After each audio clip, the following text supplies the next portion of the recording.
नमस्कार दोस्तों, स्वागत है आपका बालाजी एस हिंदी क्लास में। तो इस क्लास में हम ईवीएस का प्रैक्टिस सेट हल करेंगे। इसके पहले भी कई प्रैक्टिस सेट दे चुका हूँ, अगर आप लोग ना देखे हैं तो प्लेलिस्ट में जा करके देख सकते हैं। इसके अलावा एसएसटी, सीडीपी और हिंदी का भी प्रैक्टिस सेट मैं दे चुका हूँ।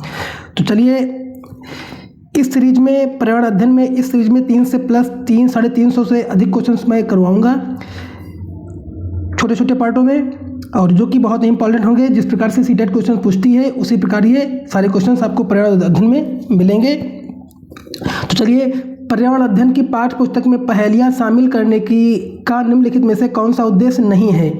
तो कौन सा उद्देश्य नहीं है? क्या बच्चों में आलोचनात्मक चिंतन शक्ति विकसित करना ये है? तो ये तो होता ही है।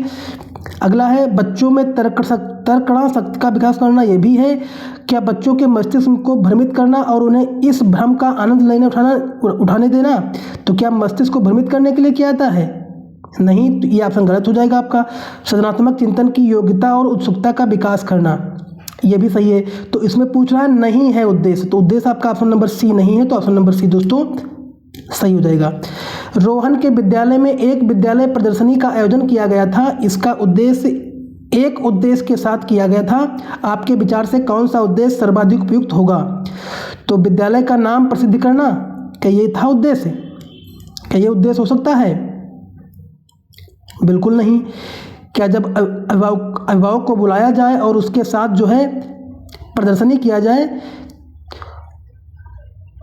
तो इसका उद्देश्य विद्यालय का नाम प्रदर्शित करना नहीं होता है, बल्कि अभिभावकों को संतुष्ट करना ये आपका हो सकता है। प्रदर्शनी का मतलब होता है कि अभिभावकों को संतुष्टि करना। अगला, विभिन्न व्यवसायों के लिए विद्यार्थियों को प्रशिक्षित करना, नहीं ये भी गलत है। आपका ऑप्शन नंबर बी दोस्तों सही हो जाएगा। प्राथमिक स्तर की ईवीएस पाठ्य पुस्तकों की कविताएं और कहानियां सम्मिलित करने का कारण क्या है? क्या विषय के अधिगम में आमोद प्रबोध प्रदान करना? हाँ, बिल्कुल सही है। विषय में अगर आप कहानियाँ प्रस्तुत करोगे तो बच्चे इंटरेस्ट लेंगे और अच्छे से पढ़ेंगे। तो आपका ऑप्शन नंबर दोस्तों यही सही हो जाएगा। बाकी मूल संकल्पनाओं के अधिगम में वृद्धि करना, ये भी नहीं होगा। विषय वस्तु को प्रस्तुत करने की नित्य चर्चा और एक संस्था में परिवर्तन, ये भी नहीं होगा। विद्यार्थियों में साहित्यिक रुचि विकसित करना, ये भी नहीं होगा। तो विषय के अधिगम में आमोद प्रमोद विकसित करना, यही आपका ऑप्शन दोस्तों सही हो जाएगा। प्राथमिक स्तर पर पर्यावरण अध्ययन की पाठ्य पुस्तक में निम्नलिखित में से कौन सी विशेषता नहीं होनी चाहिए? तो ये जो विशेषता नहीं होनी चाहिए, तो ये 20 का ऑप्शन नंबर दोस्तों क्या सही हो जाएगा? 20 का ऑप्शन नंबर, या शिक्षार्थियों की वैविध्यपूर्ण पृष्ठभूमि की जरूरतों को पूरा करती है, क्या ये सही है? या वास्तविक कहानियों और घटनाओं को सम्मिलित करती है, या परिभाषाओं और अमूर्त अवधारणाओं की व्याख्या करने पर ध्यान केंद्रित करती है, या प्राकृतिक और सामाजिक सांस्कृतिक परिवेश को एकीकृत तरीके से प्रस्तुत करती है? तो नहीं, या परिभाषाओं और अमूर्त अवधारणाओं की व्याख्या करने पर ध्यान केंद्रित करती है, यही ऑप्शन नंबर दोस्तों सही हो जाएगा। अगला, पर्यावरण अध्ययन की पाठ्य पुस्तक में रेलवे टिकट का एक नमूना दिखाना, ये क्या है दोस्तों? बच्चों को रेल के लिए किराए के बारे में बताना, ये भी नहीं है। टिकट में प्रयुक्त विभिन्न संक्षिप्ताक्षरों का ज्ञान उपलब्ध कराना, ये भी नहीं है। निष्कर्ष पर पहुंचने की बच्चों की कुशलता का विकास करना, ये क्या सही है? या बच्चों को विकसित जानकारी में अंतःक्रिया करने का अवसर देना और साथ ही अवलोकन की कुशलता का विकास करना? तो ऑप्शन नंबर दोस्तों आपका डी सही हो जाएगा, जो कि यही सही है आपका, बाकी आपके ये गलत हो जाएंगे। अगला है, दत्त कार्य के संबंध में निम्नलिखित में से कौन सा कथन सही है?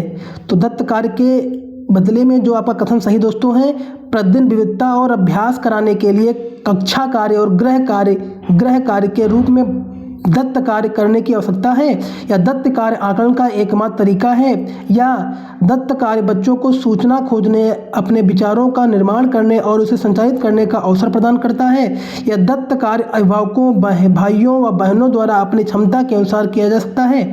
तो ऑप्शन नंबर आपका सही हो जाएगा कि दत्त कार्य बच्चों को सूचना खोजने, अपने विचारों का निर्माण करने और उन्हें उच्चारित करने का अवसर प्रदान करता है। तो ऑप्शन नंबर सी दोस्तों सही हो जाएगा।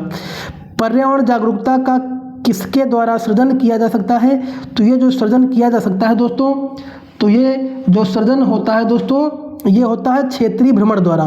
क्षेत्रीय भ्रमण द्वारा पर्यावरण का सृजन दोस्तों होता है। ऑप्शन नंबर बी दोस्तों सही हो जाएगा। वर्ष 1997 में विश्व पर्यावरण सम्मेलन आयोजन किया गया था, कहाँ? क्योटो में दोस्तों किया गया था। ऑप्शन नंबर सी दोस्तों सही हो जाएगा। महेश कक्षा 4 के शिक्षक हैं। वो वृक्ष संरक्षण की अवधारणा पर शिक्षार्थियों को संवेदनशील बनाने के लिए योजना बनाते हैं। निम्न में से कौन सी एक गतिविधि इस उद्देश्य के लिए सर्वाधिक उपयुक्त होगी? तो जो सर्वाधिक उपयुक्त दोस्तों होगी वो है एक पौधे को अपनाने और उसका पोषण करने के लिए प्रत्येक शिक्षार्थी को अभिप्रेरित करना। यही दोस्तों इसका सही हो जाएगा। यही गतिविधि सबसे अच्छी मानी जा सकती है।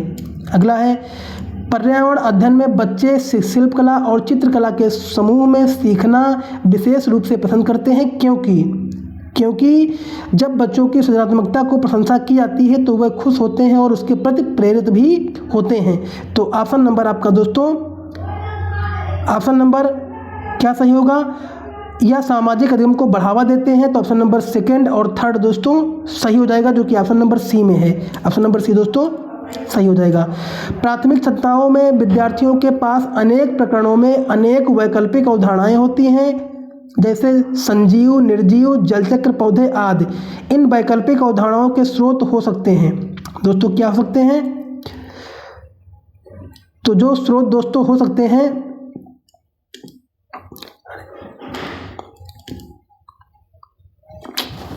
एक मिनट पहले दोस्तों, एक मिनट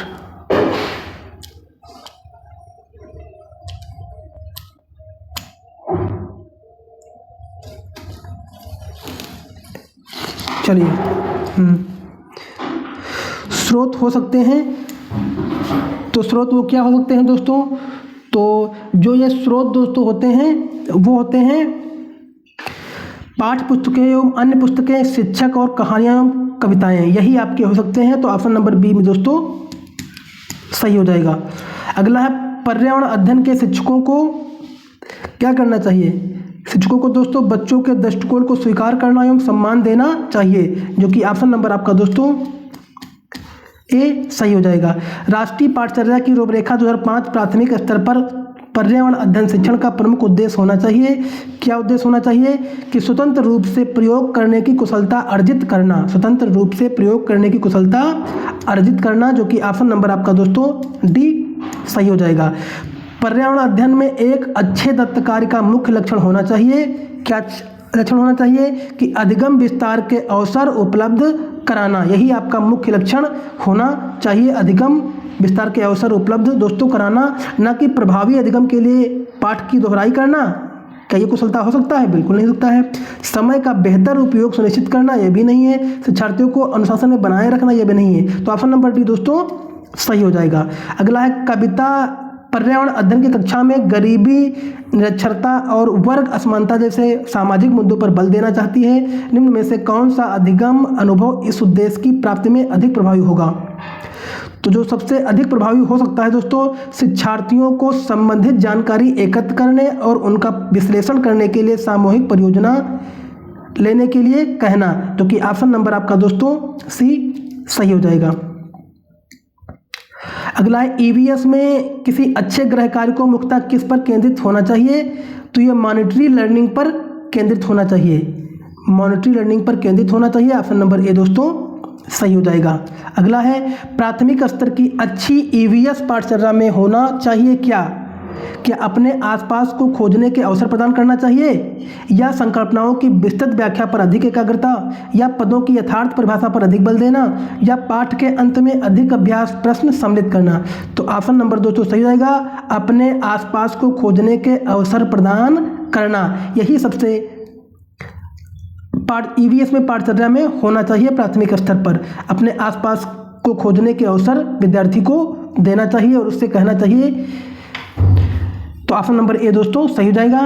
अगर दोस्तों वीडियो अच्छा लगा हो तो लाइक करिए, कमेंट करिए, चैनल को सब्सक्राइब कर लीजिए। इसके पहले कई प्रैक्टिस सेट मैं आपको दे चुका हूँ ईवीएस के, और इसके अलावा एसएसटी के भी मैं प्रैक्टिस सेट आपको दे चुका हूँ, और हिंदी का भी पैराग्राफ प्रैक्टिस सेट मैं दे रहा हूँ 8 बजे। अगर आप लोग ना देखे हो तो प्लेलिस्ट में जा कर के देख सकते हैं। सीडी पे कई प्रैक्टिस सेट मैं दे चुका हूँ सीडीपी के, इसको भी अगर आप लोग ना देखें तो प्लेलिस्ट में जा करके देख सकते हैं। और अगर वीडियो अच्छा लगा दोस्तों तो अपने सारे ग्रुपों में शेयर किए, क्योंकि दोस्तों वीडियो बनाने में बहुत मेहनत लगती है। और अगर वीडियो अच्छा हो तो अपने सारे ग्रुपों में सेंड कर दीजिए, ताकि जो है दूसरों को भी इसका फ़ायदा मिल सके। धन्यवाद।